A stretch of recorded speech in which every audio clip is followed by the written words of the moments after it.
Thank you for meeting with me today, Ms. Coughless. I know this is a rough subject for you. It's no problem at all. Her legacy needs to live on. Edith was a courageous woman and a huge inspiration to both Jewish and Christian people. What was your relation to Edith? Well, I met her in the Auschwitz concentration camp where we were both sent, but unfortunately she wasn't as lucky as me, and she and her sister were both killed in the gas chambers on August 9, 1942. That must have been very hard to handle. How would you describe Edith's relationship with God at the time of her death? Well, as a young girl, she would always ask herself, who is God? And her answer was pretty clear in her early age, since she was raised as a Jew. It was the God of Israel, the God of her fathers.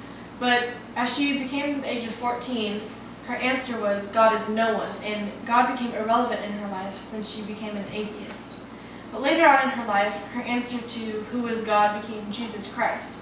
So she was baptized into Catholicism.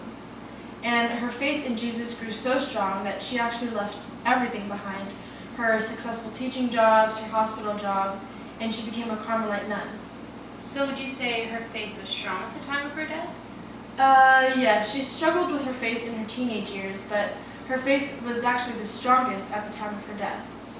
After entering the concentration camp, in a new way she embraced Jesus Christ as the God who never leaves us, even in the most difficult and suffering times, as the one who would bring her through death into eternal life. So did Edith completely neglect her Jewish faith after her conversion?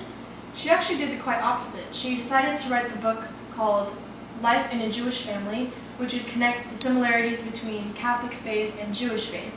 And she wanted the world to know that these religions shouldn't be fighting, but they should be working together for the common good. Wow, she's really a great inspiration. Can you tell me a little bit about her canonization? Yeah, her feast day is August 9, and she was canonized by Pope St. John Paul II, and she became one of the 6 patron saints of Europe. Thank you so much for joining me today. It was a pleasure having you on the show. Back to you.